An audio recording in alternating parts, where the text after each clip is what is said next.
All right, so you're going to do the same exact thing that I'm about to do. So I'm going to walk you through this, and then you're going to do it. And I'm going to teach you as I go along here because this is actually created by Texas A&M. This is actually a really good game for learning about cybersecurity and important things that you can do to protect yourself. And I really thought that this is a lot better than, going through a bunch of boring modules or whatever. So I guess I'm creating the modules for you in a more fun way. But anyway, about the game. So this is Aggie Life, okay? As part of the National Cybersecurity Awareness Month, Aggie Life was created by the Division of Information Technology to test your cyber smarts, okay? So there are other games there. If you want to check them out, you can. But this is the one for the lesson that we're going to use. So we hit begin now. And it's very easy. You hit start, and it lays it out for you, right? So you're going to hit the spin button over here. And off our character, our little thing goes, and it stops. So I got $22,000. My awesome new phone app just sold. Cool. Okay, so we'll, first question. Okay. You just found the best gift on the online auction site Emoji Chia Pet. Is it safer to use your credit card or a debit card for online purchases? So you might get different questions than I get because it is a randomized thing. But I'm going to give you the answers that I get, and I'm going to explain to you why. This is the lesson. It is always safer to use a credit card versus a debit card. And here's why. For those of you who don't know, a debit card is a card that is directly connected to your bank account. So if somebody steals my debit card or on an online purchase takes my debit card numbers and information, so if that is a fake website, okay, so if you're dealing, so if Emoji Chia Pet is a scam website where they're just trying to take your debit card or your information, right? What'll happen is you're entering your information into this website. If they have your debit card number and now they take your debit card number and they go and they make illegal purchases, they buy whatever, it doesn't matter what they buy. Okay, they go to Amazon and rack up your card. Well, now that money is going to come directly out of your bank account. So let's say you have $1,000 in your bank account and they spend $900 or worse. They'll probably spend more than $1,000. The next thing you know, you have no money and now you're getting overdraft fees. But I don't want to go further because some of those words you may not understand. Just very simply, let's say you have $1,000 in your bank account. They spend $900 on Amazon illegally. It's fraudulent because it wasn't you. They stole your information and they did that. Well, it's not going to change the fact that $900 is now gone from your bank account.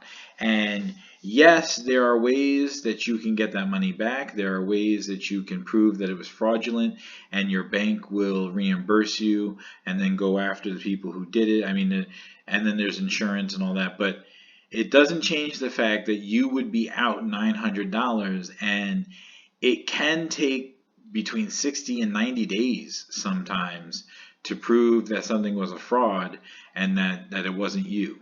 So you'll be out $900 until they figure out the truth and they get your $900 back. And it can be a while. If you have to go 90 days without $900, as a teacher, I'll tell you right now, if I have to pay my mortgage and I lose $900 in that month, that's a big hit. That's a problem. So the answer is credit card, and here's why. Because with a credit card, if the same thing happens, it's not immediately coming out of my bank account. It's a purchase on my credit account, and I haven't even paid it yet. I haven't even really put real money to it yet.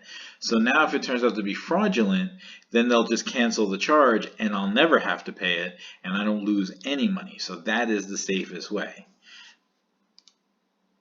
Boom. there it is. Federal law caps your credit card liability at $50 as long as you dispute the transaction within 60 days. With debit cards, you must report the fraud within 2 business days, or you can be liable for up to $500. I didn't even know those two parts. Okay, that's good information. But what I said is a way bigger deal. Okay, so yeah, within 2 business days. I mean, you would notice that your bank account's gone within 2 business days. At least I'd hope you're checking. But to dispute a transaction within 60 days, sometimes it takes up to 90 days for them to figure out it's a fraud. You just don't want to lose your money like that. So always use your credit card. I never use a debit card online. In fact, I don't even use the credit card. I use PayPal.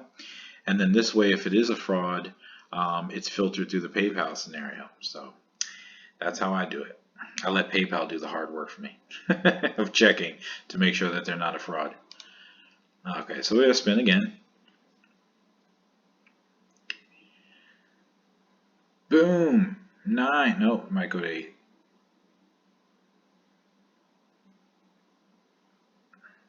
It's like right in between.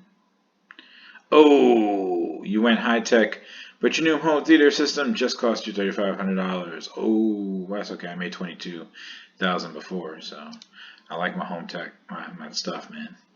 You're surfing the web when you were asked to update your antivirus software. Should you always click yes?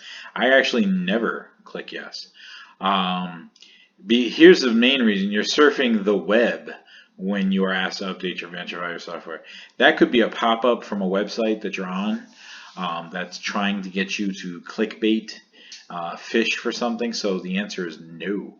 I actually never update my antivirus software.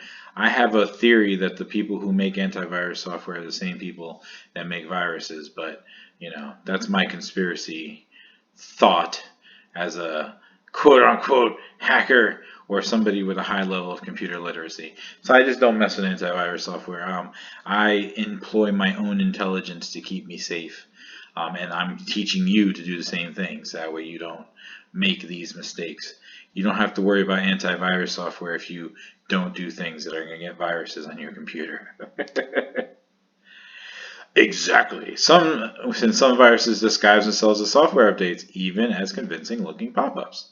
Like I just said, it could be a pop-up coming from that website. So don't even mess with it. Next, or spin. Come on, give me a 10, man. 9 it is. I've graduated. Yay! Now it's time to choose your random profession. Okay, what's my occupation? It doesn't let me pick it just randomly. I'm a lawyer. Boom, baby. Money. Alright, cool. I'm making a lot of money as a lawyer. It's time to create a new password for an online account. Which of these passwords is safest? Yeah, use password. That's great. That's the best one. No, absolutely not. Don't use password. Okay, so this is not safe because password is a bad password. This is the actual answer. Blue cart eyebrow eats 87. That's the safest because you have capital letters all throughout. Okay, and then a number at the end. It's not blue cart eyebrow eats 87. That doesn't really make any sense, which is good. You don't want it to make sense. Like, you know, there'll be guys like big bat flies 1. Okay, this is bad because it's all lowercase, but also big bat flies. Big bats do fly, and if you are a bat person, like maybe you're like super big into Batman, somebody might be able to figure this one out pretty easy. And a number 1 at the end isn't going to stop anything. And 1, 2, 3, 4 is even worse than passwords. The star at least makes it a little more difficult because there's a star on the end. But this is the best password. I mean, without it's kind of laughable right now. Okay, while security pros used to suggest using as many odd characters as possible, such as that, they became too difficult to remember and they challenged to enter on mobile devices by using phrases with non-related words and 20 characters. Okay, I mean, I explained it to you as we were doing it, so that's why you want to do it. I mean, make it a little challenging, so that way people can't figure it out. You know, nobody would be able to figure out my wife probably would be able to figure out my password if I did not tell it to her. She knows most of my passwords, but if there was a password she did not have, and let's say I died and she needed it, she probably could figure it out because she knows me the best. But you, as my student, would never be able to figure it out.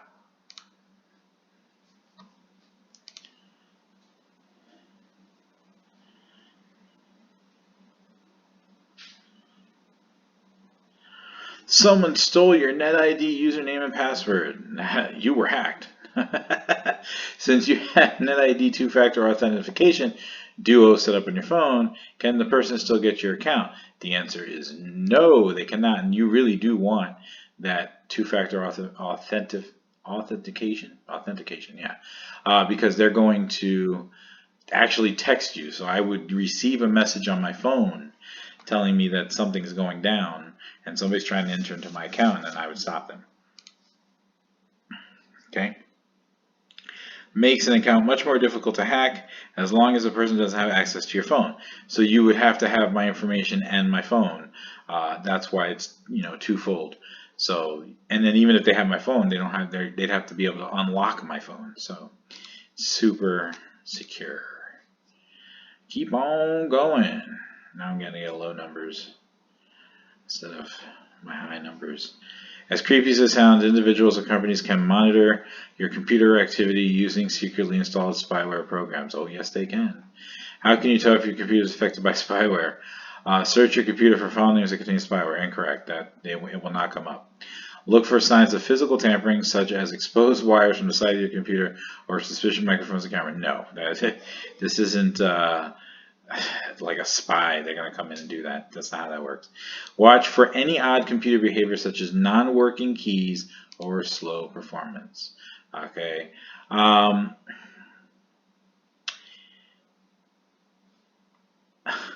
don't think it's all of the above. This is the only one that actually would make sense because, yeah, we're going to click it. There it is. Bingo. That all of the above is sometimes a trick where they make you think it might be all of the above, but somebody who I know it's not the answer. So anyway, we were right. Okay. Anything that makes your computer slow down, they're not going to put spyware. It would actually be named something that sounds like it's supposed to be on your computer. But that's a little higher level of cybersecurity. I'm not going to get into that. Come on. No, it's 9. I've played this game a couple times in the past couple semesters. I've never gotten a 10.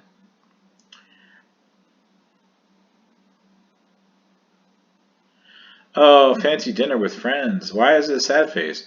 I like a fancy dinner with friends.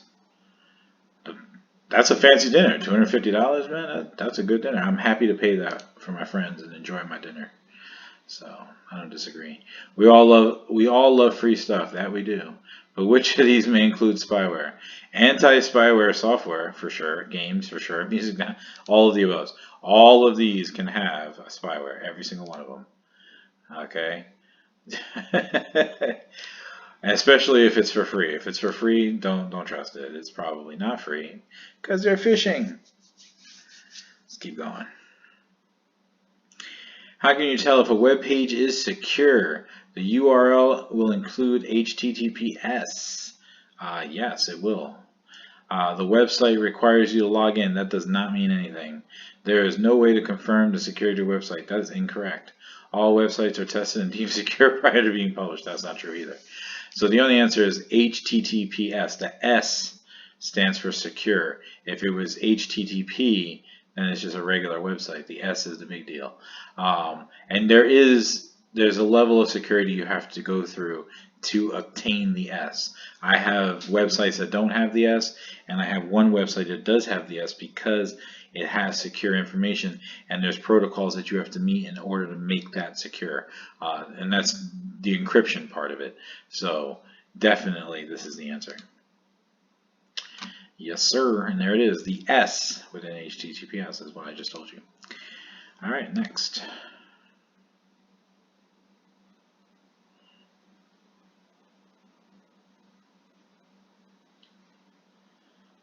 Go 5.